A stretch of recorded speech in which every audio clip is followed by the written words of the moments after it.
भाज्या त्याच असतात बरं का, पण प्रत्येकाची बनवण्याची पद्धत ही वेगवेगळी असते. तर मी इथं ही मस्त चमचमीत मुगाच्या डाळीची आमटी कशी तयार करायची ते दाखवणार आहे. तुम्ही कशा पद्धतीनं तयार करता मला कमेंट करून नक्की सांगा.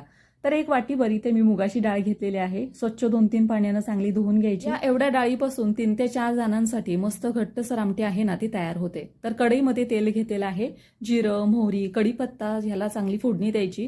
त्याच्यानंतर लसूण पाकळ्या इथं चेचून टाकलेले आहेत. थोडासा हिंग, थोडीशी हळद घालायची. त्याच्यानंतर पिकलेलं टोमॅटो एक घेतलेला आहे. थोडंसं चवीप्रमाणे मीठ घालायचं. चवीप्रमाणे लाल तिखट घ्यायचं आणि हे मसाले आहेत ना ते तेलावरती चांगले परतून घ्यायचे. तेल सुटेपर्यंत मसाले चांगले परतले की त्याच्यामध्ये धुतलेली मुगाची डाळ घालायची. ही पण चांगली आपल्याला थोड्या वेळासाठी परतून घ्यायची आहे. तर इथे जास्तीचा मसाल्यांचा वापर न करता कमी मसाल्यांमध्ये ही मस्त चमचमीत आमटी आहे ना ती आपली तयार होते. थोड्या वेळासाठी झाकण ठेवल्यानंतर इथे मी जवळजवळ 2 ग्लास एवढं पाणी टाकलेलं आहे. ही डाळ म्हणजेच आमटी आहे कढईमध्ये मी टाकलेली आहे. याच पद्धतीनं तुम्ही कुकरमध्ये पण शिजायला ठेवू शकता. फक्त कुकरमध्ये घातल्यानंतर पाण्याचं प्रमाण थोडंसं कमी ठेवा. थोड्या वेळासाठी झाकण ठेवल्यानंतर मुगाची डाळ चांगली शिजलेली आहे. वरून कोथिंबीर टाकायची. मस्त चमचमीत आणि छान अशी घट्टसर आपली आमटी आहे ना तयार झालेली आहे.